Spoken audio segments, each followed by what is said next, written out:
¿Qué tal? Qué gusto que nos acompañe en la señal del canal del Congreso. Hoy nos encontramos en la Cámara de Diputados, en donde se llevará a cabo la inauguración del primer Foro Nacional de Archivos Legislativos. Podemos recordar que un archivo legislativo es un conjunto orgánico de documentos de cualquier soporte que son producidos o recibidos por el Poder Legislativo y sus integrantes en el ejercicio de sus atribuciones o el desarrollo de sus actividades. Sobre la importancia de estos archivos en el Parlamento contemporáneo podremos escuchar a legisladores y expertos. Lo invitamos a que nos acompañe. Agradecemos asimismo la participación del doctor Francisco Javier Acuña Llamas, comisionado presidente del Instituto Nacional de Transparencia, Acceso a la Información y Protección de Datos Personales, INAI. Del diputado Héctor Jaime Ramírez Barba, presidente de la Junta de Gobierno y Coordinación Política del Estado de Guanajuato.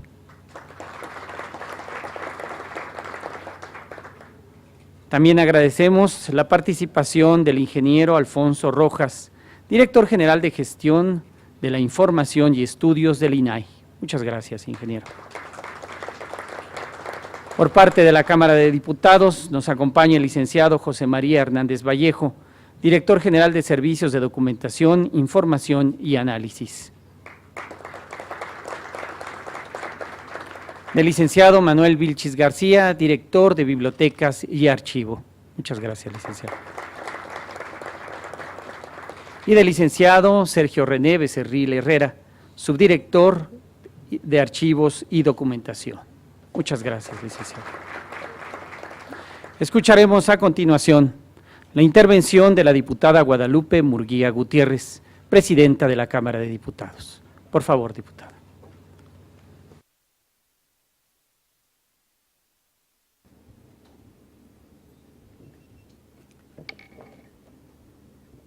Muy buenos días. Saludo con mucho gusto a nuestros invitados, a la doctora María de las Mercedes de Vega Armijo, directora general del Archivo General de la Nación, al doctor Francisco Javier Acuña Llamas, comisionado presidente del Instituto Nacional de Transparencia, Acceso a la Información y Protección de Datos Personales, al diputado Héctor Jaime Ramírez Barba, presidente de la Junta de Gobierno y Coordinación Política del Estado de Guanajuato, y también con enorme gusto a los funcionarios de esta Cámara de Diputados que han participado en este evento, al maestro Mauricio Fara Guevara, secretario general de la Cámara de Diputados, al contador Alfredo Wong Castañeda, contralor de la Cámara, al licenciado José María Hernández Vallejo, director general de Servicios de Documentación, Información y Análisis, al licenciado Miguel Vilchis, director de Bibliotecas y Archivo, y al licenciado Sergio René Becerril, subdirector de Archivo y Documentación. A todos ustedes, señoras y señores, muy buenos días.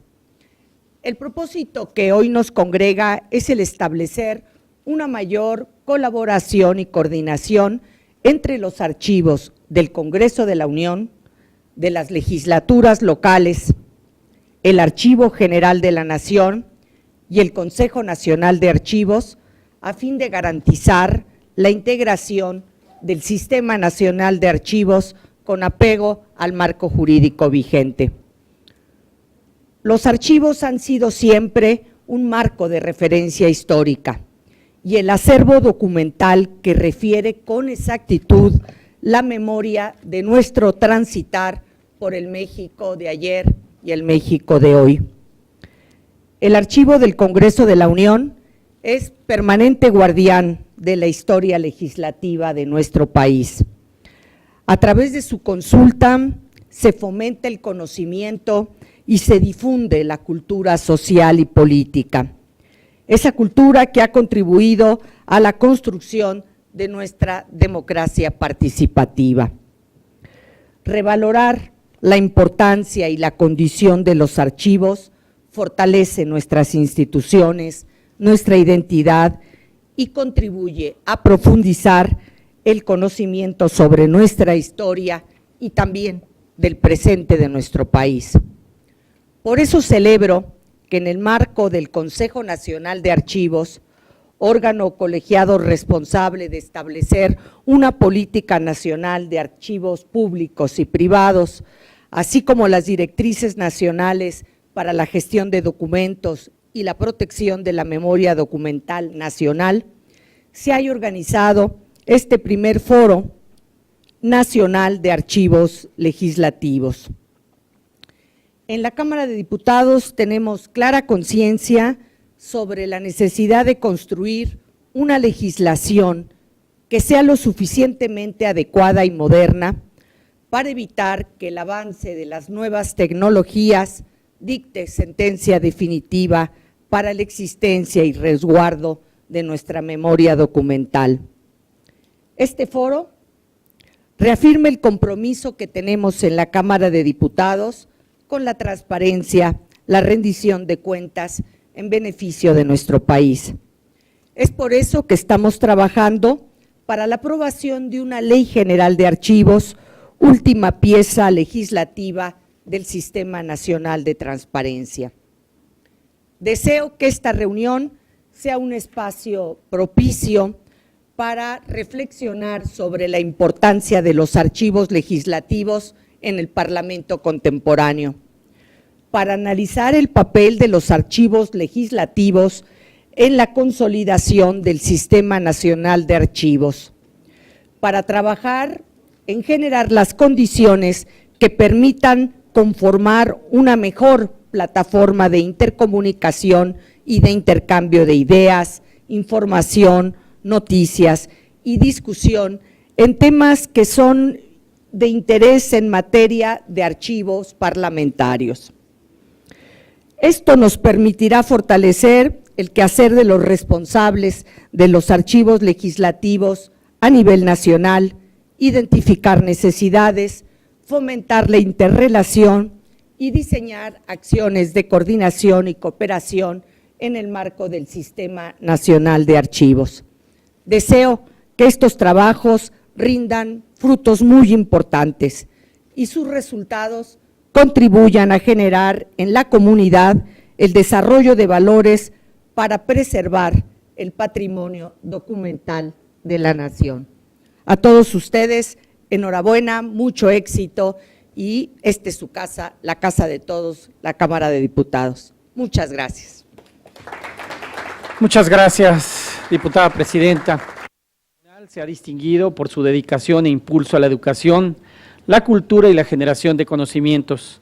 Ha sido profesora durante 35 años, en los cuales ha combinado la investigación, la docencia y la administración pública. Licenciada en Filosofía, con estudios de maestría en Sociología y doctorado en Ciencias Sociales por la Universidad Iberoamericana, es doctora en Historia por el Colegio de México. Fue miembro del Sistema Nacional de Investigadores en los periodos 1992 a 1995 y de 1999 a 2009. Fue directora general del Archivo Histórico Diplomático de la Cancillería Mexicana y ha sido incansable promotora del patrimonio documental mexicano como registro puntual de la historia y herramienta indispensable del buen gobierno. Una de sus grandes pasiones son los archivos, convencida de que deben conservarse con esmero, cuidarse con dedicación y preservarse con orgullo, porque forman parte del acervo cultural de la humanidad y dan cuenta del paso de los hombres y mujeres de la tierra. El 1 de septiembre de 2013, el presidente de México la designó directora general del Archivo General de la Nación. En 2015, la Asamblea General Ordinaria de la Asociación Latinoamericana de Archivos la eligió presidenta de su comité directivo. A continuación, escucharemos la intervención de la doctora Mercedes de Vega. Por favor, doctora. Muchas gracias. Muy amables, muy buenos días a todos. Saludo nuevamente a todos los distinguidos asistentes que ya fueron mencionados anteriormente y que están acompañándonos el día de hoy en este foro. Quiero señalar que para el Archivo General de la Nación es una gran satisfacción participar en este foro, un foro que anhelábamos que se llevara a cabo porque es imprescindible articular a los archivos de las legislaturas estatales y desde luego a los archivos de la Cámara de Diputados y de la Cámara de Senadores, con miras justamente a crear un sistema nacional de archivos. Por ello, quiero felicitar muy calurosamente a la Cámara de Diputados por haber hecho posible este evento y desde luego también a la Cámara de Diputados, a la legislatura del Estado de Guanajuato, a su 63ª legislatura, porque junto con la Cámara de Diputados impulsaron la realización de este foro. Voy a dividir mi intervención en 3 partes, me van a disculpar, pero voy a tener que ir haciendo aquí unos arreglos con mis papeles, porque siempre necesito mi guión para poder, necesito mi guión para poder externar lo que en esta ocasión quiero compartir con ustedes. Voy a dividir mi intervención en 3 partes. Como estamos aquí, entre otras cosas, para reflexionar en torno a la memoria, evocaré a una figura señera de los archivos y de las bibliotecas de este país, que es José María Lafragua. Enseguida quiero referirme a qué es la memoria, cómo se construye y qué es eso que a veces con mucha ligereza llamamos memoria colectiva. Y por último, quiero referirme a la especificidad de los archivos legislativos. ¿Por qué son tan importantes como los archivos del Poder Judicial o los archivos del Poder Ejecutivo o los archivos de un organismo constitucional autónomo, etcétera, etcétera? Bueno, inicio con José María Lafragua. José María Lafragua en 1846 es ministro de Relaciones Interiores y Exteriores, lo que hoy equivale al ministro de Gobernación o secretario y al ministro de Relaciones Exteriores o secretario de Relaciones Exteriores. Y sabedor del valor de los documentos, ya en plena intervención norteamericana, promulga un reglamento para el Archivo General de la Nación. ¿Por qué en medio de la guerra promulga este reglamento José María Lafragua? Porque estaba consciente de que ante una intervención extranjera era imprescindible resguardar los documentos que nos daban identidad y que legitimaban la existencia del Estado mexicano. ¿Cuál era la visión que Lafragua tenía de los archivos? Voy a compartir con ustedes lo que escribió Lafragua en la memoria que presentó al Congreso Constituyente de 1846, al Congreso Constituyente en su calidad de ministro. ¿Y por qué era un Congreso Constituyente? Porque estábamos reformando la Constitución para recuperar el sistema federal que había quedado establecido en la Constitución de 1824. Y escribió lo siguiente respecto de los archivos: en tan exquisito depósito encontrarían el filósofo y el sabio los datos más abundantes y exactos para cumplir su misión de instruir a los hombres. El legislador tendría reunidos en un punto las leyes expedidas y sus efectos prácticos de todos los tiempos sobre cualquier ramo que se propusiera reformar. Y añade casi al final de su memoria las siguientes palabras que a mí me provocan escalofrío.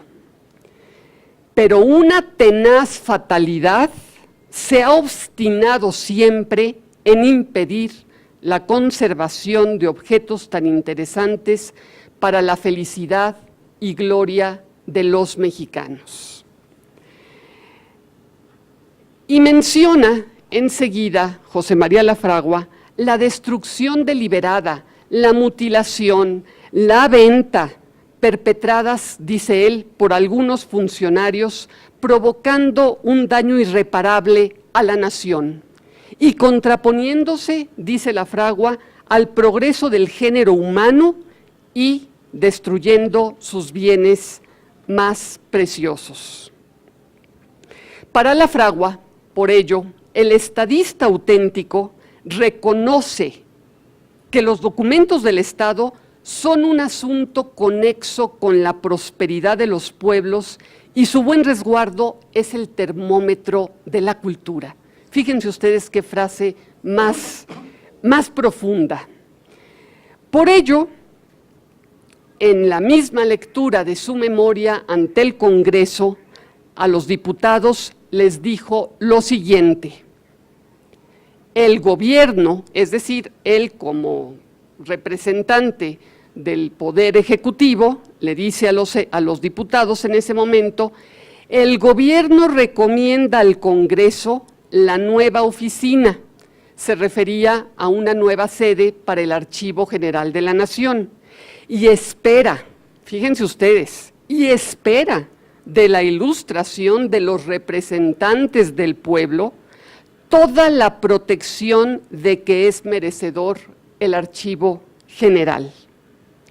Por ello, en esta sede, hoy, aquí en la Cámara de Diputados, hago mías las palabras de este ilustre humanista que no han perdido vigencia transcurridos lastimosamente más de 170 años. Seguimos viviendo en medio de esa fatalidad. Bueno, ahora, después de haber hecho este ejercicio de memoria, vamos a reflexionar un poquito en torno a qué es la memoria, cómo se construye y qué es eso que nombramos, como decía en un principio, memoria colectiva. La memoria no es lo que pasó en el siglo XIX, la memoria es lo que vivimos hoy en la mañana, lo que ocurrió hace una hora, lo que vivimos hace un momento en la sala de protocolo de este espacio, ya está en la memoria. O sea, la memoria no es algo que esté lejano al presente, la memoria siempre está presente y en ese sentido, la memoria constituye la savia de los seres humanos, pero también es la savia de un pueblo. Son dos savias, la individual y la colectiva, que circulan por venas diferentes, por venas distintas, pero que siempre confluyen y que son incomprensibles la una sin la otra. Solo en la medida en que nos reconocemos como parte de una colectividad, tenemos memoria, porque nuestra memoria tiene que ver con las relaciones sociales que establecemos todo el tiempo. En este sentido, la memoria no es un ejercicio de inmersión en uno mismo, sino que es un esfuerzo, ojo, de pensamiento social, de pensamiento colectivo. ¿Por qué? Porque el pasado no se conserva únicamente en la memoria individual, porque en la memoria individual solo tenemos fragmentos, imágenes, impresiones, pero que no constituyen recuerdos completos. Son las representaciones colectivas las que hacen de estas impresiones, imágenes, verdaderos recuerdos. ¿Qué quiero decir con esto? Que la memoria colectiva, ¡ay, qué amable! Muchas gracias. Qué amable, muy amable.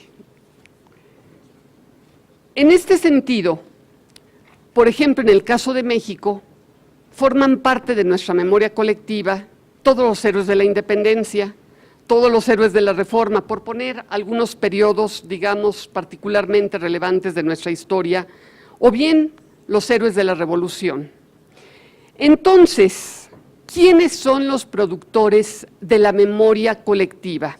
Y poco a poco me voy a ir acercando al tema que nos reúne hoy aquí. Los productores de la memoria colectiva son la familia, en primera instancia, las comunidades de diferente tipo, profesionales, los barrios, las comunidades religiosas, las comunidades que se crean en función de una actividad o gremial o por creencias políticas, y el segundo productor de memoria colectiva son las clases sociales. Y es sin duda la más relevante y la que más nos interesa aquí para entender el valor de los archivos legislativos, como adelante veremos. Pareciera que la sociedad se mueve de manera permanente entre dos antípodas. Por un lado, el exceso del olvido, y por otro lado, el exceso del recuerdo debido a las conmemoraciones. A veces olvidamos, digamos que en demasía, pero al mismo tiempo a veces recordamos de una manera tan, insistente debido a este valor que le damos a las conmemoraciones. Este año estamos conmemorando los 100 años de la Constitución Política, por ejemplo. Qué bueno que estemos rememorando un hecho tan relevante como la promulgación de nuestra Carta Magna, pero al mismo tiempo quizá estemos olvidando otros episodios tan importantes como la promulgación de la Carta Magna y que antecedieron a ella. Es por poner un ejemplo. El hecho está en que el pasado ahí queda. El pasado no se puede borrar, no lo podemos abolir. El pasado queda plasmado en documentos, en imágenes, en grabaciones, etcétera, etcétera. Y en este sentido, aunque queramos, no lo podemos borrar. Por tanto, el objeto de la memoria es el recuerdo que se tiene ante la mente, pero también es algo más que eso. Es búsqueda del recuerdo, es rememoración, es un ejercicio deliberado de la memoria. ¿Qué quiero decir con esto?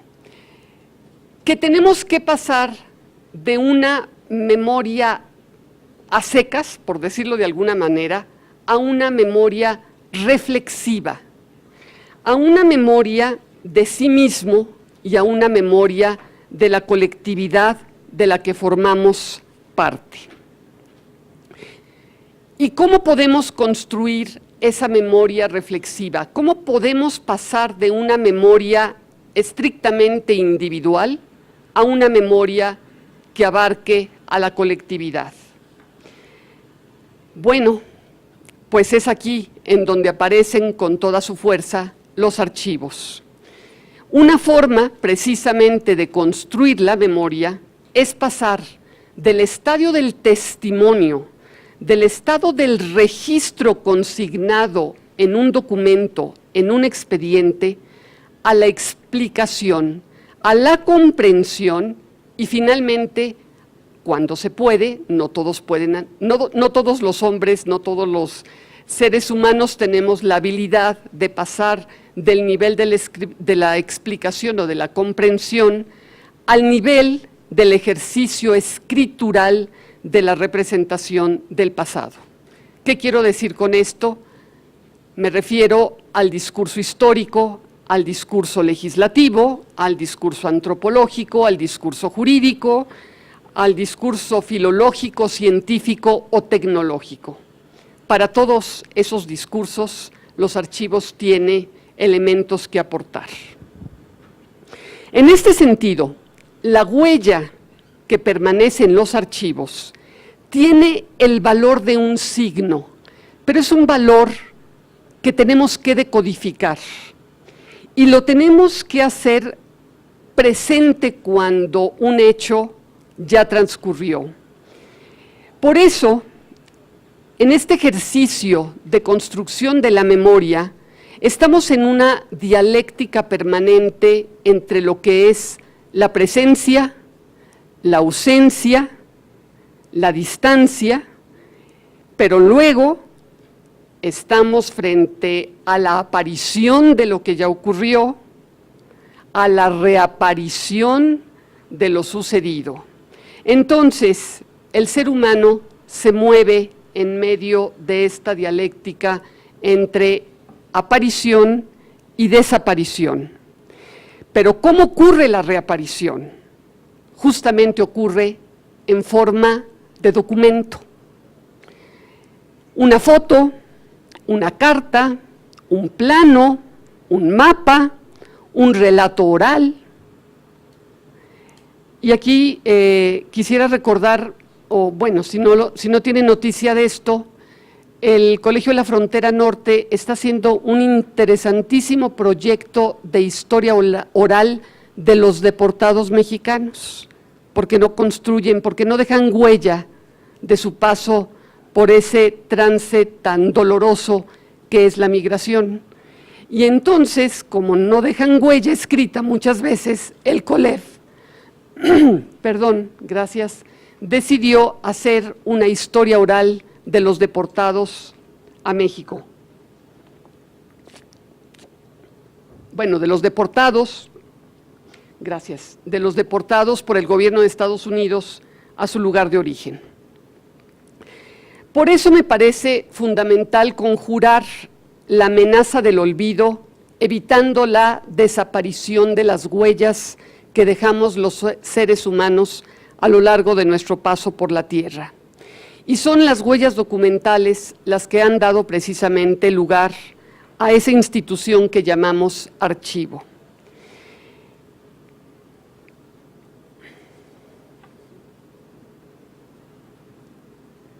Bueno, voy a pasar ahora a reflexionar sobre el olvido, que es concomitante al ejercicio de la memoria. De acuerdo con Paul Ricoeur, podemos identificar 3 formas de olvido. Una primera forma es la memoria impedida, que puede ser el efecto de la destrucción de las huellas, en otras palabras, de la destrucción de los archivos. Cuando destruimos un archivo, estamos provocando el olvido. Una segunda forma de olvido puede ser el producto de una memoria manipulada, es decir, de una memoria manipulada por la vía ideológica. Y aquí pongo un ejemplo. Quienes estudiamos en una escuela laica, tenemos una versión de la historia de México. Quienes pasaron por las aulas de una escuela confesional tienen una versión de la historia de México distinta a la que aprendimos en una escuela laica. En una escuela confesional, Hernán Cortés aparece como héroe. En una escuela laica, es Moctezuma el que aparece como héroe. Entonces, la memoria también se puede manipular de acuerdo con las percepciones, con las posiciones ideológicas que tenemos ante la vida. Hay otra forma de olvido, que es el olvido impuesto. Y aquí quiero ejemplificar esto con el caso de la Guerra Civil Española. Muchos españoles que vivieron la Guerra Civil decidieron no recordar ese episodio, esa guerra que fue particularmente cruenta, como son todas las guerras civiles. Y decidieron, muchos de ellos, olvidar ese episodio. Quienes vinieron como exiliados a México vivieron siempre evocando la guerra civil, la república, etcétera, etcétera, pero muchos de los que quedaron en España decidieron cerrar esa página de la historia. Y no fue sino hasta muy recientemente cuando en España se empezó a hablar nuevamente de la guerra civil y se produjeron películas extraordinarias, series de televisión, novelas históricas, etcétera, etcétera. Aquí lo importante, y en esto quisiera poner énfasis, es que no olvidarnos de olvidar, perdón, este tipo de memoria, corrijo, quise enlazar una idea de manera incorrecta con otra. Cuando ocurre este olvido impuesto, no podemos dejar de tener presente que olvidarnos de olvidar puede significar en ciertos momentos una forma de preservar la paz social. Ojalá y me haya explicado, y si no me preguntan al ratito. Por ello, los archivos son el antídoto contra estas formas de olvido, porque nos permiten una reapropiación lúcida del pasado, incluso cuando su carga traumática es difícil de entender y es difícil de asimilar. Y antes de pasar a los archivos del Poder Legislativo, quiero hacer un apunte. Como en otras partes del mundo, la democracia en México vive procesos de polarización muy fuertes entre proyectos de futuro. Y en este contexto, el papel de la memoria se hace todavía más relevante. Tercera parte de mi intervención, y con ella concluiré. Los archivos del Poder Legislativo. Evidentemente tienen que ver con todo esto que he explicado a ustedes, pero aquí me quiero referir de manera específica a ellos. Hemos puesto en México mucha atención en los archivos del Poder Ejecutivo, en los archivos del Poder Judicial, pero creo que los archivos legislativos aún no han recibido la atención que merecen, pese a que el Poder Legislativo es uno de los tres poderes que conforman al Estado mexicano y que además los tres poderes conforman lo que hoy constituye a las democracias liberales, como es el caso de la nuestra. ¿Son indispensables los archivos del Poder Legislativo? Indiscutiblemente, creo que con lo que he señalado no debiera, al menos eso creo yo, quedar la menor duda. Pero aquí quiero señalar que son tan importantes como los archivos de los otros dos poderes, porque recurrir a ellos se hace indispensable para la acción del Estado y del Gobierno. Y en este sentido, la conservación de estos archivos permite precisamente el ejercicio del poder en este ámbito, en el ámbito del Poder Legislativo, que siempre trabaja de la mano con el Poder Judicial y con el Poder Ejecutivo. Y sin documentos, este ejercicio es absolutamente impensable. Por otra parte, el acceso público a estos archivos hace realidad el derecho a la información y también hace realidad el derecho a la cultura, además de la transparencia, de la protección de datos personales, que es una característica de los regímenes democráticos. Y hoy lo que se llama Parlamento abierto exige un acceso expedito a la información que produce el legislador. Si no tenemos buenos archivos legislativos, no podemos ejercer una acción integral del poder de Estado, en este caso del poder del Estado mexicano. ¿Qué resguardan los archivos legislativos? Los que están aquí lo saben mejor que yo.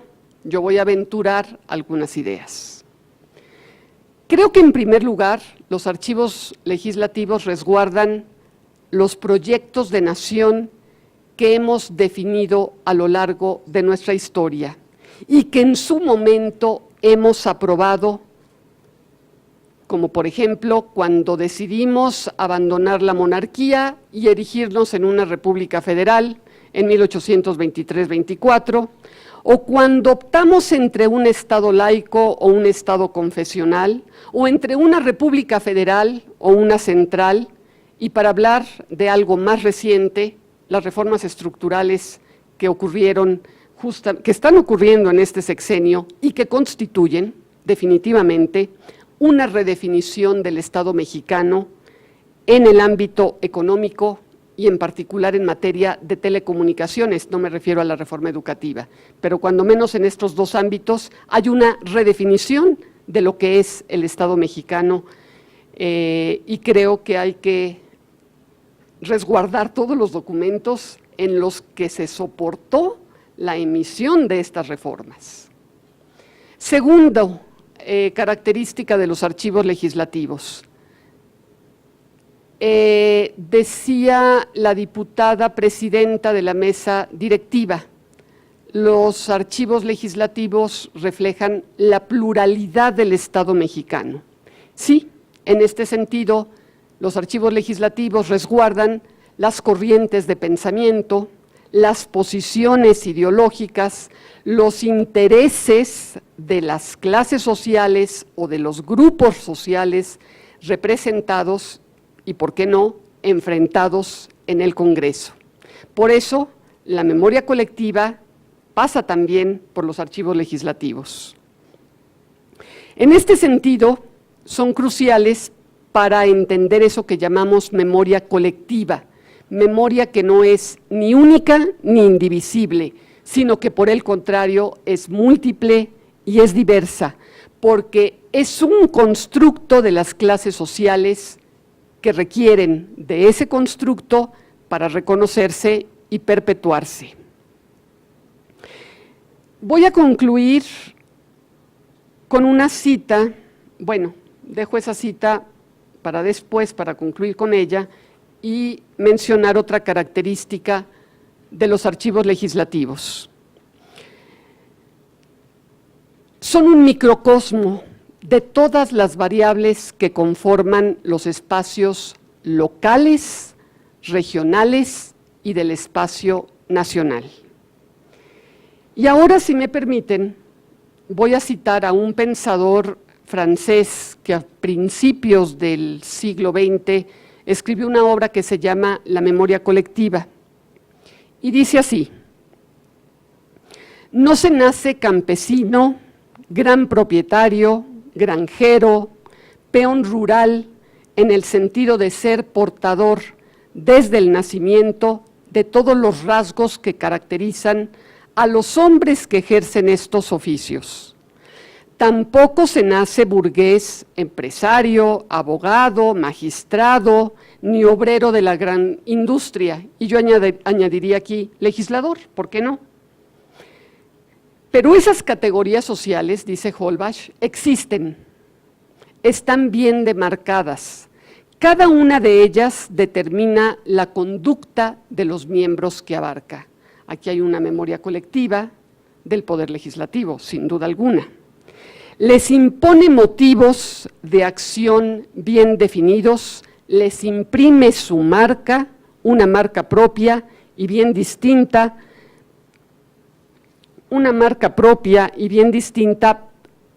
para cada, ¡ay, qué barbaridad!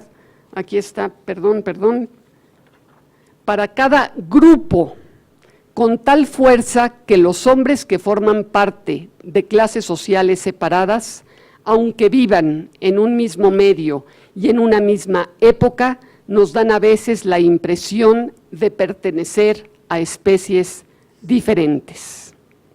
Por ello, la memoria colectiva, y con esto concluyo, se relaciona con la identidad social de clase.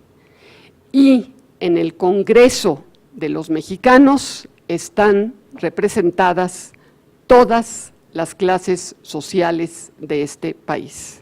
Por ello, hay que preservar los archivos legislativos de las entidades federativas y los archivos del Congreso Nacional, Cámara de Diputados y Cámara de Senadores.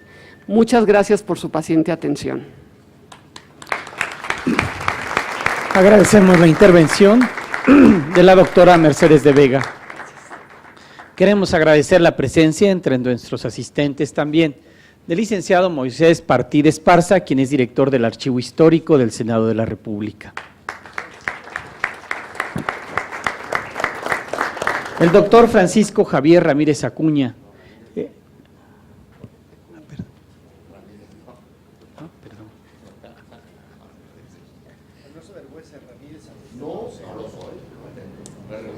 Perdóneme, el doctor Héctor Jaime Ramírez Barba.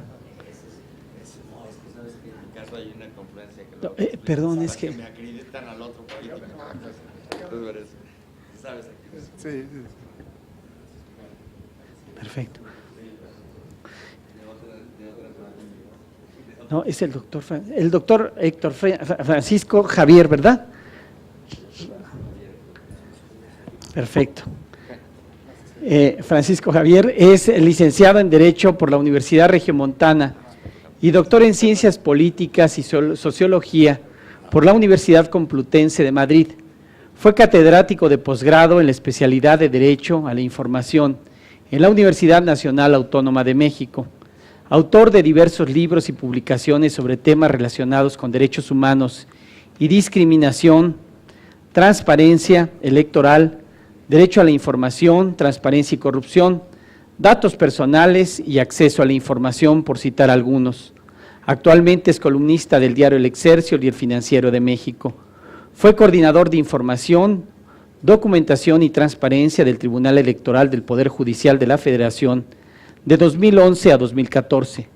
El 14 de mayo de 2014 rindió protesta como comisionado del Instituto Federal de Acceso a la Información Pública y Protección de Datos Personales, entonces IFAI.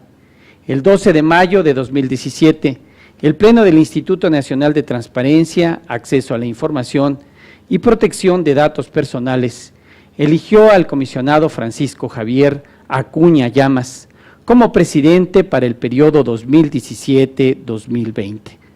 Tiene el uso de la palabra el comisionado Francisco Javier Acuña Llamas. Por favor, señor comisionado. Muchísimas gracias. Muchísimas gracias, en principio, haciendo eco de la generosísima invitación de la señora presidenta de esta Cámara, doña Guadalupe Murguía, quien estuvo con nosotros, inauguró los trabajos de este foro, indudablemente histórico, memorable y en todos sentidos importante, porque precisamente amplía el ejercicio de memoria que concentran los formidables muros de la gran casa nacional, la Cámara de Diputados, que es indudablemente, no solo por la teoría de la representación, sino por lo mucho que significa en el espacio político una nueva manifestación de concentración o de la centralidad política de nuestro tiempo, de esta democracia transformada mexicana, el Senado y especialmente la Cámara de Diputados, en la que se residencia la sociedad representada por sus 500 legisladores. De esta suerte, encontrarnos en San Lázaro, como es siempre, aunque una referencia no laica que curiosamente viene a aderezar el Sino Nacional.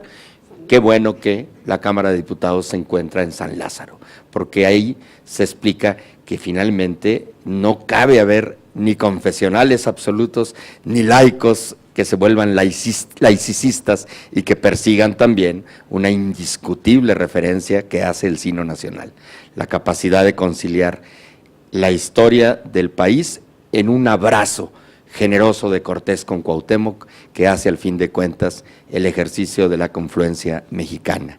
Y son de verdad de esos gestos y esos signos interesantes que hacen referencia y memoria obligada para todos nosotros, y debo agradecer desde luego las palabras de Mercedes porque me dan oportunidad de terciar brevemente con algunas meras aportaciones. Desde luego que saludo con mucho cariño y respeto a Mauricio Fara Guevara, secretario general de la Cámara, don Alfredo Wong, contralor, y a todos los demás funcionarios de esta Cámara de Diputados que nos hacen el favor de recibirnos con aprecio y con sencillez y que nos han dado además una muestra cálida, lo referíamos ahora Mercedes, en esa sala de protocolo en la que estuvimos minutos previos a pasar este foro. Señor legislador, querido amigo de apellido Ramírez, fue un incidente. La reacción, lo que pasa es que a mí, el señor presentador me aderezó un apellido que no me pertenece y que respeto muchísimo, pero que curiosamente refleja a otro político mexicano que se apellida así y se junta su Ramírez con el Acuña que yo tengo y entonces lleva a otra personalidad y pues un poco a las aviesas inmediatamente reaccioné porque ya me ha pasado en alguna ocasión en un foro que me presentaron así y dije, oigan, perdónenme, pero yo no soy esa persona y ni lo quiero ser. Somos muy distintos, tenemos otra referencia y nada que ver. Mucho respeto al político que lleva ese nombre, pero ya me lo han endilgado varias veces, entonces yo resistí con cierta impaciencia por eso. Y luego, con mucha razón, el diputado me dice, pues yo soy Ramírez, ¿qué le ve al Ramírez? No, nada. No le tengo ningún problema al Ramírez, al contrario, un enorme cariño a usted, a su persona, y a la inventiva, al arrojo, a la sabiduría con la que se construyó este foro. Desde luego, la magnánima sensibilidad de la Cámara de Diputados, que encontrando un intermezzo en el agitado tiempo que hoy vivimos, en la vorágine de estos años cortos y de días largos, intensos, encuentra un hueco en el momento preciso para que reflexionemos sobre el valor de los archivos. ¿Y qué más? Y qué menos lo podría decir que trayendo aquí a la directora general, a la directora del Archivo General de la Nación, a doña Mercedes de Vega, que es además la institutriz, así se lo digo yo siempre, la institutriz de esta nueva era en la contemplación de la archivística, no como una cuestión que cause tedio y polvo, que cause aversión a la documentación acumulada de los papeles, incluso, tristemente Mercedes, a la visión de cementerios de documentos en los archivos, sino más bien, como lo decía ella, y quién mejor que ella, como una visión, pues vamos a decirlo así, sensible y sensitiva, con la que los mexicanos nos debemos reencontrar, no solo con el pasado remoto, para no perder memoria, para no olvidarnos de olvidar. Para no olvidarnos de olvidar es que Mercedes de Vega nos trae ahora este hermoso discurso en el que hilvana con mucha finura citas y referencias, lo mismo de la Fragua que de Holbach, en las que nos hace ver cómo el sino nacional no es nada si se pierde, si en la bruma de los tiempos desaparecen las huellas, no solo de los grandes próceres, no solo de los dignatarios excelsos y reconocidos por sus grandes cualidades a la hora de gobernar, sino también de todos aquellos que les hicieron oposición, que les hicieron confrontación, que les criticaron, y también de otros que se equivocaron, porque la humanidad, y es de humanos fallar, de equivocarnos. La única conciencia cívica que se puede y se debe tener para, por supuesto, de esta manera estar conformes con lo que somos, es la que se deposita en los registros, sí, pero no como registros fríos que decía Mercedes, como documentos guardados solo para eruditos y investigadores avesados que van a poder hurgar en ellos y encontrar el dato raro y buscar la estadística que se conforma de la selección y la pesquisa de documentos, sino también para todos, para los legos, para los que no sabemos casi ni leer, para los que incluso quisiéramos aprender a leer y también a recibir las impresiones que se guardan ahora en las formidables tecnologías de hoy, que guardan también la elocuencia de los discursos. ¿Cómo le vendría bien? Y Mauricio Fara Guevara lo sabe y está atisbado de cosas y trae encima todas las formidables ocupaciones y necesidades, urgencias y encargos que todos los diputados le hacen de manera individual y luego las que los grupos y las comisiones les encargan. ¿Cómo haría bien, así como se habla de una pinacoteca nacional, que lo es sin duda, que podamos tener una representación de fragmentos de los mejores discursos, de las intervenciones más interesantes, por chuscas, por envolventes, por fascinantes, por provocadoras, de esa serie enorme de tribunos que han pasado por este formidable recinto a lo largo de la historia de México? Porque recordando, y recordar es vivir, y siempre ha sido así, tuve yo la oportunidad, siendo entonces un inspirador de ese movimiento que concluyó con la creación de la institución que ahora, por una razón de la generosidad y merecida de mis compañeros comisionados, hasta hoy presido, haciendo los impulsos en aquellos años del 2001-2002, formando parte de ese grupo Oaxaca, en el que curiosamente no había ningún oaxaqueño, sino que fue por haber sido en la hermosa Verde Antequera, en la que nos reunimos cuando se planteó la traza para la construcción de la ley federal de transparencia, que estuvo vigente justo hasta el año pasado, que fue reformada, pero que dio pie a este movimiento de el derecho de acceso a la información pública y la protección de datos personales. Bueno, lo decía, tuve yo la oportunidad de estar en el Salón Verde, en este exquisito y sensacional Salón Verde de San Lázaro, impartiendo un curso para los asesores de los parlamentarios y para algunos parlamentarios que quisieron participar, que alguna vez me encontré con la sorpresa agradable que estaba ahí sobre Sarco, y puse yo Sarco, y te quiero decir que, lo digo así con la emoción que debe causarnos, el mayor aprendizaje lo tuve yo al buscar decir más de Sarco y al tratar de imitarlo en las intervenciones con citas puntuales y esas maravillosas confrontaciones ideológicas que en esa especial legislatura, esa legislatura de esos grandes,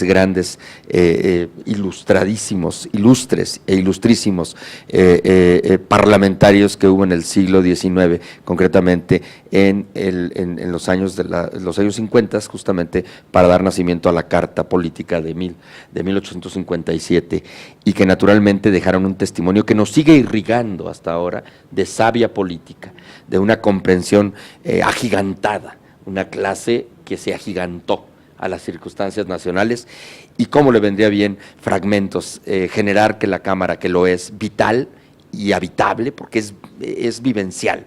La Cámara de Senadores es más refinada y es más pequeña, es compacta, porque, y aquí se encuentra el director de su archivo, que mucho también se reconoce, pero tiene otras características y otras misiones. La Cámara de Senadores en el pasado era exclusivamente la representación de los estados, de las entidades federadas, pero la Cámara de Diputados ha sido siempre la Cámara de la población, en donde vienen los representantes populares de todas las comarcas y regiones. Aquí vienen todas las referencias de lo nacional, y aquí las expresiones hacen muy bien, y sería bueno que se pudiera también entender que los archivos también nos llevan al memorial de anecdotarios, a esa parte en la que en la prosecución sustitutiva y sustitutoria de cada legislatura, que de 3 años es tan corta, que a veces se esfuma en el tiempo, y que hace interesantísimo no solo aquellos tribunos y parlamentarios señeros que han ido y regresado muchas veces o varias veces,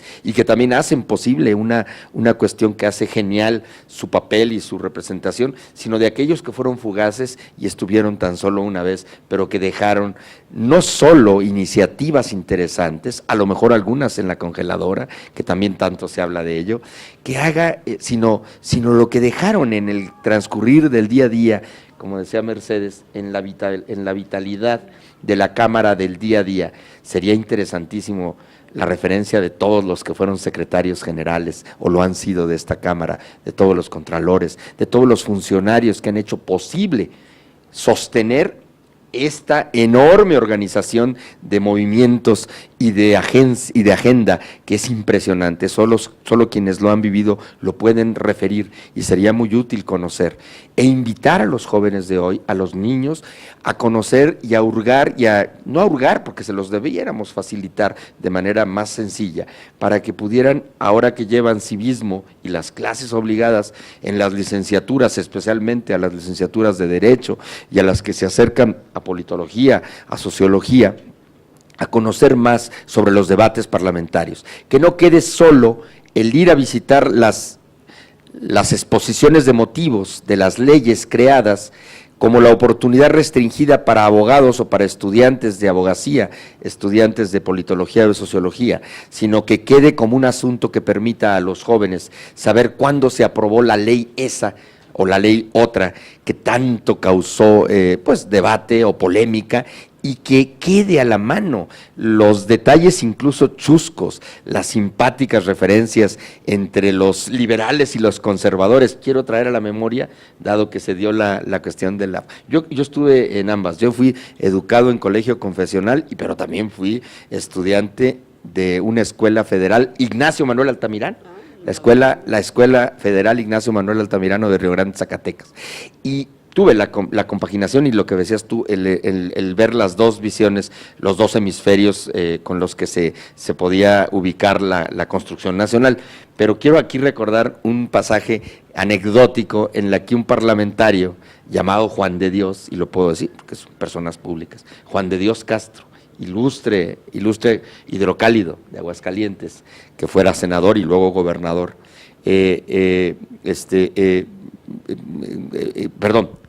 Barberena, se me fue, Miguel Ángel Barberena tuvo un debate muy fuerte con Juan de Dios Castro, el diputado del PAN, el otro era del PRI, y eran grandes amigos, pero a la hora de la confrontación de alguna idea política, pues lógicamente salen las cuestiones de la convicción y de la ideología. Entonces hubo un momento en el cual se puso tan tensa la sesión, en la que unos intercambios además exquisitos entre ambos, de alta política, y se refería, y ustedes, los que tienen una visión incompatible con el progreso, porque siguen anclados en una idea completamente, vamos a decirlo así, retardataria, etcétera, y se dieron unas tandas de intercambios, y en un momento en que el diputado Barberena, ya molesto, empezó a decirle, miente el diputado Juan Castro cuando dice, y miente el diputado Juan Castro cuando dice, y entonces el presidente de la Cámara le llamó la atención y le dijo, señor diputado Barberena, le invito a referirse al diputado Juan de Dios Castro por su nombre, que es como debe de ser por la colegialidad obligada y la civilidad entre los parlamentarios, y repone con una genialidad propia de picaresca que hay que rescatar para el regocijo de todos, con una habilidad enorme Barberena, y dice, perdón, señor presidente, pero me niego a profesar el nombre de Dios en vano. Era referencia al nombre de Juan de Dios. Bueno, al final se dieron un abrazo, salieron juntos, como suele pasar en estas confrontaciones de ideas. ¿Y por qué cité esto? Perdón, Mercedes, me alejé tantito del guión, aunque yo no lo traía en partitura, porque diste pie, y qué bueno, al generar esta invitación en la que así debe ser. La Cámara de los Diputados concentra las pasiones, las visiones, las sensaciones, las percepciones y también las presiones. Qué maravilla, porque además la Cámara lo hace muy seguido y muestra lo que ha pasado en ella, pero qué bueno que no deje de hacerlo, porque esa es una manera en la que también expone archivos vivos, archivos punzantes, archivos sensitivos, en la que nos muestren los incidentes, los percances, Mauricio, que muy pocos a veces se comprenden, cuando se inundó tal sala, cuando se quemó la otra, cuando entraron los caballos aquellos, cuando la marcha y el plantón aquel, cuando llovió de más, cuando el granizo, cuando construían el ala esta, cuando la diputada aquella o tal o otro hicieron o dijeron o fueron, cuando el restaurante pasó tal cosa, cuando aquello, es decir, el comedor de diputados, cuando pasó lo que tiene que pasar en una institución del pueblo y para el pueblo, y que la única manera de aprehenderla en el sentido más claro del término, de hacerla nuestra, es esa. La globalización impone un proceso de enajenación, de hacernos ajenos de algo que es estrictamente lo nuestro para entender lo que es lo de todos o lo del mundo, que es lo global. Y también por eso, en el intercambio global, se lleva lo nuestro, lo que es estrictamente nuestro, lo entrañable, hacia el mundo para hacerlo de todos. Y ese ejercicio de intercambio de la globalización en la era digital, en la que los archivos ya no son, como bien lo decía Mercedes, solo pilas y filas de documentos amontonados o muy bien guardados, me refiero a los documentos en impreso, los que acariciamos o los que se acarician con la visión clásica, sino que hoy por hoy la dimensión digital impuso alcabalas tecnológicas de enorme impacto y de nueva manera de proceder. Y por esa razón, los archivos digitales, que son hoy los que marcan el día a día en la construcción de la memoria instantánea e incesante, estos instantes de mi charla, la enmienda sobre el tema de mi apellido, luego enzarzarme en los recuerdos y traer aquí a la memoria a esos ilustres diputados, respetabilísimos los dos, uno ya fallecido desde luego, Barberena, trae vitalidad. Y yo creo que sería bueno contagiar a la sociedad de una nueva manera en la que los funcionarios queramos hablar con ella, para decirle que somos tan humanos como todos, porque luego se nos ha encasillado en una condición de soberbia y de altivez, de ser inalcanzables solo por portar un mandato temporal, provisional, que además muchas veces cuesta tanto sostener y defender hasta el último minuto. De esta suerte, quisiera yo aprovechar, ya lo dijo Mercedes, y solo con ello cierro, que el INAI, aquí presente en mi persona, y los 7 comisionados en mi persona aquí, invitados en la Cámara de Diputados, en este hermoso Palacio Legislativo de San Lázaro, ubicado en San Lázaro, hacer referencia presencial y decir que nos sentimos orgullosos de poder participar con el Archivo General de la Nación en esta apuesta histórica, y que los señores legisladores de Guanajuato hayan tenido, como lo tiene su hermosísimo estado, la lozanía, el brío de invitar a que la conciencia cívico-política, histórica, se mantenga y se agrupe. Ojalá que pronto nos inviten los señores diputados, la Cámara de Diputados Federal, a una reunión similar, pero en la que estuvieran representados todos los parlamentos del país. La parte parlamentaria, que esa es la parte. Como ya lo hicieron, pues ahora regresar con cada uno para ver la policromía local de la archivística de cada sitio. Los archivos locales, como ya se dijo por Mercedes, guardan también el sino de las localidades con sus referencias particulares, los municipios, las aldeas, los poblados, la parte en la que está el origen y el destino. Y bien se dijo por Holbach, nadie nace para ser diputado, pero el trasiego y el trayecto es la marca de lo que da el caminar, y ese caminar debe quedar para bien de los demás, para que sirvan los esfuerzos individuales, que la memoria individual, que luego también tiene el peligro de, al morir, quedar ocluida y quedar cancelada, no quede en la imposibilidad de ser aplicada o referida o conocida al menos por regocijo y gusto de sabios. Sí, en estos días el INAI patentiza aquí en la Cámara de Diputados la mucha urgencia, la urgente Ley General de Archivos que está prometida y que se encuentra en iniciativa en la Cámara Alta, en la Cámara de los Senadores, en una espera de una nueva oportunidad quizá de concentrar algunas de las inferencias o de las expresiones que algunos de los activistas de la sociedad civil y algunos de los académicos, historiadores y especialistas en archivos han sugerido para que se consideren y enriquecer el texto, que de suyo es grande y bueno. Es un texto que además concentra más de 2 años y medio de trabajo sostenido solo para ese documento, pero que además es la exudación de todo un trasiego de trabajo, de conversación activa, de sabios, de conocedores, de historiadores, de eruditos y de pensadores. Ojalá que en este foro en el que nos encontramos precisamente hoy, se pueda también aportar y dar elementos para mejorar en lo posible esa iniciativa, pero sobre todo para rescatarla de un proceso de paréntesis en el cual se fue colocada. Me parece que por sabiduría de los senadores ante los impactos de impresión diferenciada que hay por algunos círculos que han manifestado que puede mejorarse más. Ojalá que ese periodo de paréntesis pronto se reanude, pronto se supere y se reanude un proceso parlamentario que dé culmen, que ya culmine la Ley General de Archivos, en la que el Archivo General de la Nación dictará sin duda alguna, emitirá las directrices técnicas, las directrices con las que habrá de conservarse la información, tanto la que se refiere a la expresión documentada en impreso, en forma documental clásica, como la que tiene que ver con la gestión documental digital, que es en la que hoy por hoy todas las instituciones estamos prácticamente insertas y en la que estamos haciendo la producción. El INAI, y lo digo aquí quizá con términos coloquiales, a lo mejor poco comunes para la representación casi siempre formalista o muy formal con la que se representan este tipo de intervenciones, el INAI debe ser un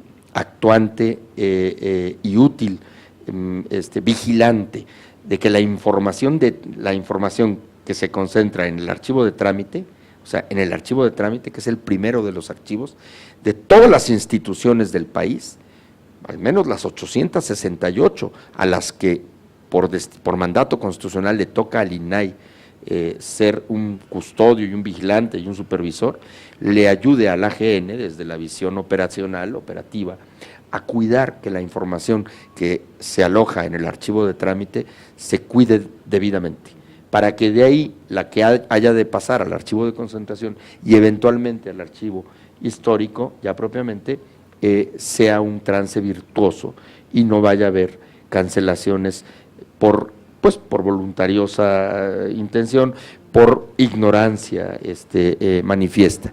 Y quiero ya cerrar, ya que decías, me acordé, pues, perdón que abuse de anécdotas, señor secretario, disculpe usted la calidez del ambiente y la sencillez de los compañeros.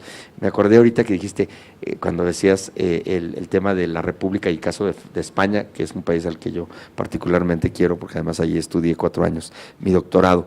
Cuando yo me fui a Madrid a estudiar mi doctorado, en un 27-28 de octubre de 1992, estaba en España viviéndose los fastos del 92, la Expo y la Expo de Sevilla, y además fueron las Olimpiadas en España. Fue un año particularmente importante para los españoles, además se cumplían justamente eran los 400 años los 500 años del descubrimiento, y reaviváronse las tormentosas diferencias entre Miguel León Portilla, que me entero que está recibiendo justo el merecidísimo homenaje él sostenía que era un encuentro de 2 mundos, de 2 culturas, y O'Gorman, Edmundo Gorman, sostenía lo contrario, que había sido un descubrimiento, ¿no? Había la invención. Entonces, ante esa confrontación entre uno y otro, que dos grandes pensadores, se dividió la Academia de la Historia en México. Yo surcaba los aires por vez primera a la Europa, vean ustedes, tardío fui, porque muchos de mis amigos habían ido desde muy jóvenes, yo no tenía condición. Pero quiero decirles algo, el operador de la nave, el piloto, era un desmemoriado y un ignorante, y muchos de los que iban en el avión eran españoles, naturalmente, pues de México a Madrid. Eran españoles, íbamos por Iberia además, aparte del maltrato de las azafatas, que es muy común en ese estilo.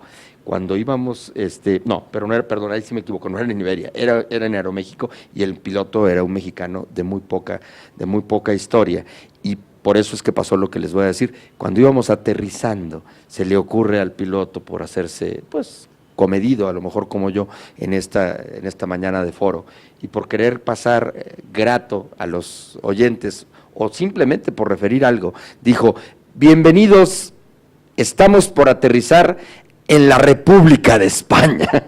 Entonces, en ese momento, la algarabía que se suscitó en el avión, podrán ustedes imaginarla, con pues, un hervidero de aplausos, que mira lo que ha pasado, en pocos días lo que ha pasado acá, y se dio esa sensación, porque claro está, pues tuvo que desde luego corregir el piloto avergonzado por haber comentado eso, que no venía al caso, porque naturalmente, daba él ya la noticia como si estuviese siendo así. Lo digo esto porque es parte, al fin de cuentas, de la historia de un país, de la parte que tiene que ver con la conciliación y la reconciliación sobre las epopeyas y los momentos cívicos. Pero yo sí quisiera aprovechar, y lo dije, para pedir que también sean notables, como ya lo dijiste, no solo los momentos de la efeméride oficialista con la que a veces se abusa en la condecoración, que yo creo que son determinantes para que se mantenga y se preserve la idea de la historia, porque si no se estaría desvaneciendo, pero que también vengan la parte de esos que hacen el día a día de estos parlamentos, la parte que hace el día a día del Parlamento, y que son no solo los diputados, que son los que en ellos reside la cotitularidad de este formidable espacio de representación política, sino me refería en los funcionarios y en los trabajadores, todos ellos, muchos, que hacen posible el día a día de estos palacios en pie.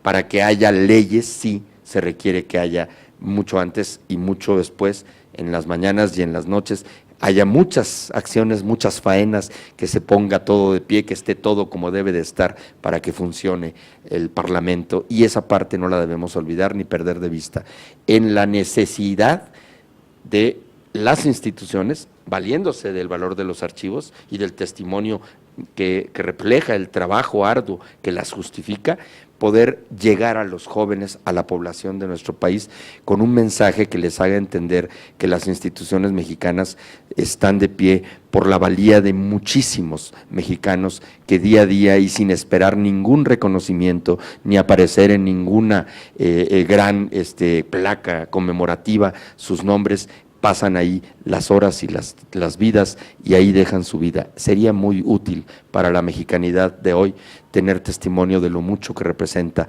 la tarea parlamentaria, y cuando digo ella, digo es muchísimo más que la tarea estrictamente normativa de la construcción de las leyes que nos rigen y que nos dan la categoría de ser una democracia. A pesar de nuestras vicisitudes, que no todo está mal, que pasan cosas buenas, lo que hoy venimos a ver aquí, es un reflejo de las cosas positivas, de las cosas convenientes, que también urge decir. Y gracias al canal del Congreso por poder llegar a tanta gente que seguramente podrá vivir y conocer, y ya me excedí muchísimo, las palabras también de quienes van a seguir. Gracias, de verdad. Agradecemos la intervención del doctor Francisco Javier Acuña Llamas, presidente del INAI. Le ruego una disculpa por haber cambiado su nombre. Disculpen su apellido, por favor. El diputado y doctor Héctor Jaime Ramírez Barba es presidente de la Junta de Gobierno y Coordinación Política del Congreso de Guanajuato. Es leonés, médico cirujano egresado de la Universidad de Guanajuato, especialista certificado en cirugía general y en salud pública, doctorado en ciencias de la salud con énfasis en cirugía y doctorado en administración pública. Actualmente, académico emérito de la Academia Mexicana de Cirugía, académico de número de la Academia Nacional de Medicina, diputado local, coordinador del Grupo Parlamentario del PAN y presidente de la Junta de Gobierno y Coordinación Política de la 63ª Legislatura del Estado de Guanajuato. En el uso de la palabra, el diputado Héctor Jaime Ramírez Barba. Por favor, diputado. Muchas gracias, muy buenos días. Es un honor compartir y haber escuchado tan distinguidos panelistas. Muchas gracias. Ha sido, desde que nos encontramos hace un año, ha sido una fortuna, una diosidencia, le llamo yo, comentar que estar en una institución con tan poco presupuesto, como es el Lechuga de la Nación, y con tanta responsabilidad, has hecho maravillas. Enhorabuena, muchas felicidades, de veras. Un aplauso para nuestra directora Mercedes de la Vega, de veras. Y bueno, hoy un nuevo representante de la nueva fórmula de la medicina en México, ¿no? Los ciudadanos y el INAI, como una nueva fórmula de tratamiento para el cáncer que nos consume en el país, que es la corrupción. Y como una de las medicinas, la transparencia, y la verdad, también un presidente llegado fuera del establishment o de lo esperado, ¿no? Un presidente que llegó de atrás, caballo que alcanza gana, y se es de Nuevo León 2 veces, ¿no? Entonces un aplauso también a don Paco, por favor, por su distinguido nombramiento, y tiene mucha responsabilidad, y más por haber viajado con un piloto que por fortuna de pilotear sí sabía, porque no me imagino la reacción si dice, nos vamos a estrellar aquí en la República de España, les hubiera valido madre si hubieran dicho república o no, o sea. Muchas gracias de veras al señor secretario del Congreso, al señor responsable del archivo del Senado, y decirles que cuando uno habla en un auditorio tan distinguido como aquí, voy a pedirles que levanten la mano, los que se dedican a la archivística, levanten la mano. Entonces, yo soy médico, les va a pasar como cuando una vez invité a un amigo a un congreso de cirugía y éramos 2,000 médicos. Y él se levanta, se llama Armando Flores Guerrero, y dijo, ustedes preguntarán que yo qué pitos toco aquí. Y dice, yo toco todos, soy urólogo, ¿no? Y nos va a dar una plática de urología para la cirugía general. Ustedes dirán, tú si ni siquiera eres archivista, que vienes a platicarnos de la importancia de los archivos. Bueno, yo tengo 60 años, cuando Paco iba cruzando por el avión de Aeroméxico hacia España, yo ya estaba ejerciendo, ya llevaba 6 años de ejercicio profesional, y uno puede hacer muchas cosas, primero porque ya estuve en esta casa legislativa. O sea, yo soy médico, soy investigador, y el PAN en Guanajuato abrió una vez una convocatoria pública para ciudadanos, y yo concursé y fui diputado federal por el PAN sin ser del PAN, estuve en esta Cámara y los archivos dicen mucho, pero dicen mucho cosas que no dicen. Hay muchas ausencias. Fui burbujo. ¿Alguien sabe lo que significa ser burbujo en la Cámara? Fíjense una palabra tan clara. El que no es burbujo aquí no pinta, pinta para levantar la mano. El señor secretario sabe de qué estamos hablando. Entonces, me tocó ser burbujo aquí en el 2006 y hoy estamos aquí respirando por una política pública que se llama la Ley General para el Control del Tabaco. Esa ley me tocó impulsarla. Hoy estamos respirando aquí cuando en el propio Pleno, si es que se podían ver entre unos y otros porque el humo del tabaco te impedía ver entre los curules. Eso pasaba de manera muy continuada. Entonces, la experiencia que tuve como legislador sin ser de un partido político, la experiencia que tuve en la Comisión de Salud, en Ciencia y Tecnología, era subcoordinador de Política Social en el Congreso, me permitió tener una visión diferente.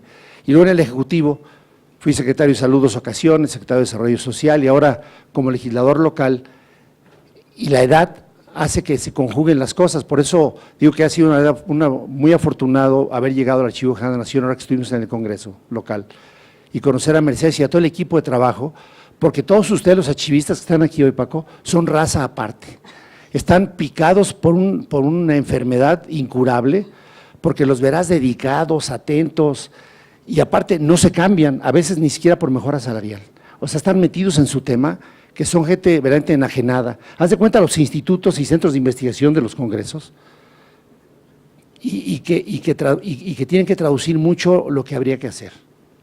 Yo iniciaría mi participación diciendo 3 cosas, que les he dado mi participación por escrito, porque a diferencia de los metadatos y todo, los tweets no votan, los tweets no legislan, y en la tecnología como en el amor, el exceso en la técnica solo conduce a la impotencia. Después les mandamos el archivo y no llega, no lo pudimos bajar, no lo abrimos. Y eso es un riesgo clave que va a tener este país. Voy a dividir mi participación en 3 partes. La primera es estrictamente académica, ahí reservo al Congreso de lo que yo diga. En la segunda lo que hacemos en Guanajuato y la tercera, desde ahorita concateno con la idea que decía Paco, perdón que te diga Paco, no hay inconveniente. La idea sería que este segundo encuentro, un segundo foro, lo hagamos en Guanajuato. Tenemos un edificio espectacular hecho por el mejor arquitecto de México del siglo pasado, que se llama Teodoro González de León, nos acabamos de cambiar, un congreso sencillo, pero con 30,000 metros que nos permite tener las 3 funciones básicas de un legislador, si uno quisiera ser muy simplista. La primera es legislar con todo lo que ya se aquí ha dicho. La segunda es representar, y ahí hay mucha tarea que no se ha dicho. Y la última función que me parece la más relevante, que es fiscalizar y que es donde creo que quisiera participar un poco más, dada la ponencia que aquí estamos comentando. De la primera parte, lo que yo quisiera comentarles es, inicio con unas meditaciones previas vertidas en la tesis de un doctorado en Historia de Víctor Bello Jiménez, que expresan la importancia y el valor de los archivos, los legislativos incluidos, de manera atemporal y que tienen, y a mi juicio, a mi leal saber y entender, tendrán vigencia en el futuro. Cada persona construye lo que le resulta necesario e importante para su vida y destruye lo banal o lo inútil. Cuando una persona quiere dañar a otra, destruye lo que es importante y necesario para ese otro. Igual ocurre con los pueblos. Construir y destruir el archivo son acciones conscientes y meditadas, rara vez son causales. Quien destruye el archivo, destruye la propiedad, destruye los derechos, destruye la identidad y, como dijo doña Mercedes, destruye la memoria. Quien destruye el archivo, destruye la prueba de lo bueno y de lo malo de cada uno, sea hombre o sea un país. Y el archivo y el poder mantienen una relación dual de amor y odio, de construcción y destrucción. Entonces, mi primera conclusión, y surge de inmediato, es que los archivos legislativos, en tanto que son donde se ha creado el marco de este gran pacto social, influido por la Revolución Francesa, inspirado en los sentimientos de la nación, haciendo 3 poderes hasta donde hoy tenemos, es clave que tenemos que fortalecerlos. Pero parecía ser que con los archivos pasa con las espinacas, y pasa exactamente lo mismo. Todo mundo dice que son muy buenas, pero nadie se las quiere comer. Todo el mundo dice que es muy importante, pero nadie le pone al presupuesto, incluyendo hasta esta legislatura. Y lo mismo pasa en el Archivo General de la Nación, que pasa en los archivos de los estados. Poco dinero, poco personal, poca tecnología, perfiles con gente verdaderamente que hacen con lo que tienen maravillas, pero que falta mucho más tarea por hacer. Entonces, parecía ser que estamos ante una enfermedad como la corrupción, que todo el mundo tiene el diagnóstico, pero que nadie le quiere poner el tratamiento.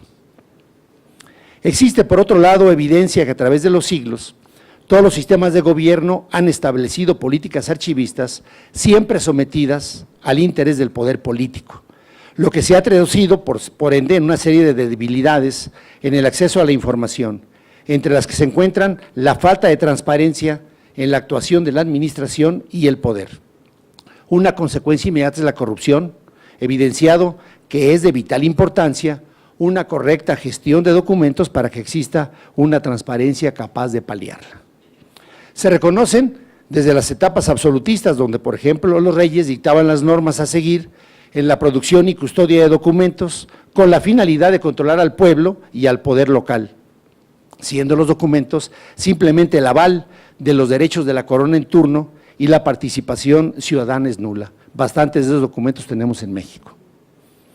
También ha habido etapas totalitarias, donde el gobierno central era el responsable de marcar las directrices sobre los archivos, donde la idea era fomentar la eficacia administrativa de un organismo o un conjunto de ellos, propiciando de manera sutil la participación ciudadana mediante el control y la transparencia de la administración, favorecer la investigación y garantizar la memoria administrativa como fuente para estudiar el pasado. Hoy estamos viviendo una etapa democrática, donde la descentralización propicia el desarrollo archivístico, con el área de oportunidad que motiva, por ejemplo, esta reunión nacional, pero además, como ya dijo doña Mercedes, hay una gran inconexión entre los diferentes sistemas y esta visión que puso también Francisco Javier para que hubiera una mayor salida e información desde lo local hasta lo nacional.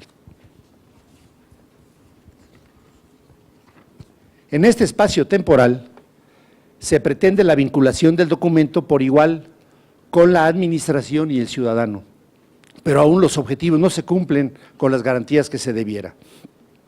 Estas tres etapas, incluyendo al día de hoy, tienen el común denominador de haber sido diseñadas bajo la prisma de un interés político del momento, es decir, de los intereses del poder, vulnerando en muchos casos los derechos, entre otros el de la información de los ciudadanos. Los retos que se aprecian en las políticas archivísticas debieran ser los vectores para fortalecer la importancia en los archivos legislativos y que a continuación señalo. Primero, todos los sistemas del poder desarrollan estrategias para la producción y conservación de sus documentos, lo que se concreta en una política archivística adecuada a sus intereses y a sus pretensiones. Segundo, el archivo es un activo esencial de las dinámicas políticas y económicas de los gobiernos. Tercero, el diseño de la política archivística no es arbitrario, sino ha sido siempre consentido por los sistemas del poder.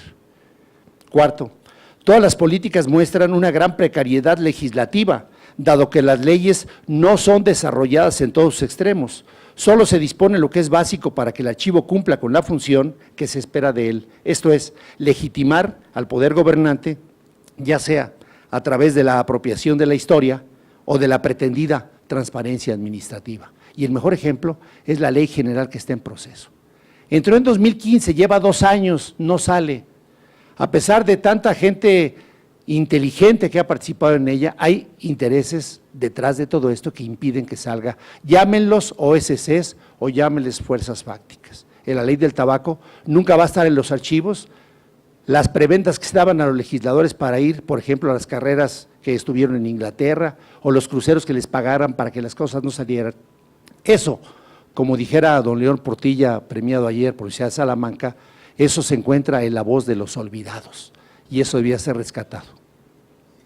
Quinto, los legisladores, por lo general, se han mantenido ajenos a la evolución que era objeto de la archivística, por lo que no consideraban sus preceptos en la redacción de las leyes. Lo que viene a significar, por tanto, que la teoría y la práctica archivística han avanzado considerablemente a lo largo de la historia, pero la legislación que debe respaldar su aplicación es cuasi obsoleta. Bueno, en Jalisco, de donde es Ramírez Acuña, su última ley de archivos data de hace 30 años. Sexto, si es del que estabas hablando, el presupuesto asignado, casi inexistente, en el presupuesto de egresos de la Federación, en los de las entidades federativas y en los municipios, refleja el escaso interés de las políticas archivísticas, amén de lo que digan los diputados y los senadores. La regla de oro es, si está el oro, tiene la regla, y si no, nomás las responsabilidades. Séptimo, el lugar destinado al archivo generalmente es inadecuado o no cumple con todas las garantías exigibles. Octavo, la responsabilidad sobre los archivos ha recaído sobre diverso personal de la administración, pero nunca se han establecido sus funciones en forma clara. Hay mejoras, pero queda muchísimo por hacer. Noveno, la constante más gravosa es la permanente desatención de las leyes en materia de archivo, sin que se cumplan las prometidas sanciones consecuentes. En nuestro país, como un ejemplo, en los últimos 10 años, si ustedes revisan el Diario Oficial de la Federación, se han publicado 28 normativas, incluyendo la Ley Federal del 2012, y muchas de ellas, 3 días después, la corrección, porque lo que pensaron que era tan serio, prefirieron aligerarlo. Pero como aparecen a materias de normativas de dependencias secundarias, pocas veces funciona. Décimo, los archivos no terminan por consolidarse en los 3 niveles de gobierno como un servicio esencial, y si hay alguno más escaso en lo que no dice, es el de los legislativos, por temas como les acabo de decir. Ya por último, a la luz de una Carta Magna garantista como la nuestra y más a partir de 2011, nos demuestra que el pacto social que debe establecerse por la igualdad entre todos los ciudadanos ha sido incumplido sistemáticamente en lo concerniente a la información, dado que su acceso se ha privilegiado para los grupos de poder, lo que ha favorecido la manipulación en beneficio propio. En definitiva, el acceso a la información ha sido y continúa siendo totalmente asimétrico entre quienes ostentan el poder y quienes no lo tienen. Concluyo esta introducción, convencido que una sociedad democrática requiere de una administración abierta al ciudadano. Esto debe pasar por el establecimiento de unos sistemas documentales que registren sus actividades y garanticen sobre todo la veracidad de las acciones que se desarrollan a partir de las competencias que le asignan a los servidores públicos. El ciudadano como tal, como elector y como el financiador de quienes gobiernan, los 3 poderes, los 3 niveles, los organismos autónomos y los demás entes donde haya recurso público, debe tener garantías que en cualquier momento podrán acceder a la información que dé testimonio que está siendo gobernado conforme a la ley, a los documentos que sustentan sus derechos adquiridos y los que son demostrativos del cumplimiento de sus deberes. ¿Qué hemos hecho en Guanajuato, a reserva de no ser ya tan extenso en el planteamiento? Hicimos una nueva ley orgánica, convencidos de que la transparencia y el acceso a la información y el riesgo de que al estar la información presente para el tiempo futuro, el que haya sido omiso o negligente en una época puede ser sancionado en otra. Modificamos la ley orgánica por unanimidad. Establecimos consejos ciudadanos por unanimidad. Establecimos un consejo digital por unanimidad. Hay un consejo ciudadano de parlamento abierto. Las juntas secretas, como las que todavía hay hoy en esta Cámara, de lo que pasa en la Junta de Gobierno, son públicas. La Comisión de Administración sesiona de manera pública, las actas son públicas. No hay razón para que no se sepa en dónde va el dinero. La regla de oro debe ser de oro para todo. Se estableció un mecanismo de cabildeo, el primer congreso del cabildeo. Y no sé si sea bueno o diferente, pero estamos convencidos de que debe ser un plazo de largo aliento. Hoy tenemos una dirección general.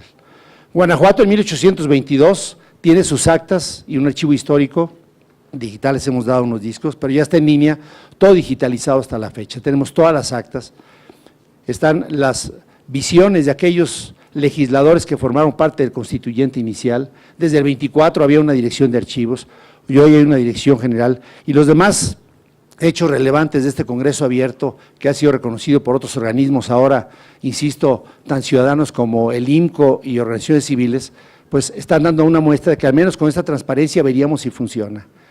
El problema de fondo estriba de quién va a usar la información y para qué, no solamente como un derecho, sino como una exigencia. ¿Cuánto para la investigación? ¿Cuánto para la docencia? cuánto para la extensión, cuánto para la función de representación de los ciudadanos ante un Congreso, ante alguien que tiene una representación formal en un distrito o ante estas fórmulas de legisladores plurinominales con una representación de manera diferente y que han formado, y ahí hay que reconocer, este mecanismo de legislación continuada. Yo estoy convencido que en la medida en que la información se haga con la transparencia, ¿de qué sirve presentar el 3 de 3 si nadie le da seguimiento? ¿De qué sirve tener un SAT tan inteligente que no pueda identificar en los patrones de compra que alguien está viviendo con un estilo de vida diferente?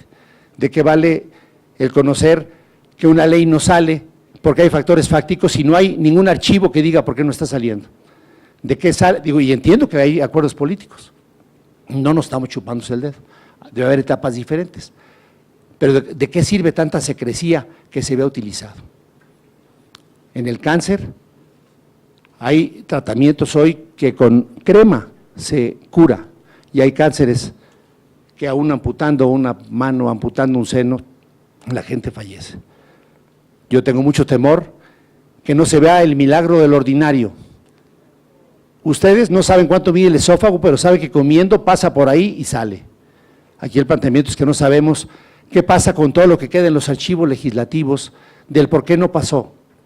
Y hablo no solamente de grandes legisladores, como ya mencionaba Francisco Javier, y podemos hablar del médico chiapaneco Belisario Domínguez, o aquellos que fueron separados, o aquellos que han sido tan valiosos como Casimiro Lisiaga, fundador de la Facultad de Medicina de la UNAM, guanajuatense distinguido. O sea, de ahí la relevancia que en este primer foro, algo tenemos que hacer los archivísticos, que no hemos podido convencer a nuestros legisladores que nos den más presupuesto. Pareciera una tragedia que si fuera tan vital como lo dijo Lupita, la presidenta de este Congreso, que estamos tan conscientes de este tema, no tenga el dinero suficiente para que se hagan las cosas. El tratamiento, y como médico se les digo, el cáncer se cura, hay otros que no ha sido nombrado el fiscal autónomo, no se necesita para eso. Si hay un contralor en el sitio local donde está dando cuenta que algo no huele bien, se puede solucionar y no ocupo que esté el fiscal, el procurador de la República puede hacer las cosas. El milagro ordinario es que los documentos puedan salir de su origen, puedan reconocerse en el entorno, que el ciudadano, el investigador pueda tenerlo claro y que aún aquel, como estaba pasando con muchos de los contralores, durante su función de contralor se hacían omisos, pero no había ninguna sanción para el contralor que es omiso. Entonces, ya la historia marca, hoy el INERO estará marcando que si hay un contralor omiso, después le puede llegar la guadaña cuando con transparencia sepa, oiga, ¿y por qué no vio este error tan grande? ¿Por qué lo reservó durante 30 años? Estamos hablando de otros países como Venezuela, no estamos hablando de México. Pero a mí sí me parece que por eso tiene mucha relevancia esta normativa. Yo comparto la visión de esta Ley General del Archivo de la Nación, desconozco los poderes fácticos atrás de este tema, y cuando hablamos de poder legislativo es un poder público, pagado por el pueblo, y que tenemos que hacer mucho mayor esfuerzo. Algo está pasando con la gente que maneja los congresos en los estados, que no ha podido convencer a sus diputados de que les den más lana. En el Congreso tenemos ya un sistema electrónico de archivo documental que lo ponemos a disposición gratuitamente para todos aquellos congresos que lo pongan, donde desde que se inicia un documento hasta su consulta ya todo es electrónico. Documentación, control, ya Alberto por la tarde, 21 años en el Congreso, es el director de este departamento, está dando sus experiencias, y no sea bueno o malo, pero es lo que tenemos y lo ponemos a disposición de todos ustedes. Y concluiría diciéndoles que a Guanajuato los esperamos allá, ojalá que nos puedan acompañar. Miren, tenemos Dolores Hidalgo, tenemos San Miguel de Allende, tenemos Guanajuato Capital, 2 ciudades patrimonio. Yo sé que ustedes no van a las callejoneadas, tenemos cosas más interesantes como el Museo Diego Rivera, el Museo de Granaditas, tenemos 5 pueblos mágicos, tenemos desde las guacamayas hasta una ruta de vinos extraordinaria, pero solo tenemos una gran voluntad de servir. Los legisladores de Guanajuato en esta legislatura, donde hicimos públicas las juntas de gobierno, hicimos públicas la comisión de administración, hicimos públicos todo lo que está ocurriendo, tenemos digitalizado todo, estamos con convenios con universidades y estamos haciendo lo que el cura Morelos. Yo no sé de transparencia, pero el IFAI allá en Guanajuato sí sabe y estamos junto con ellos.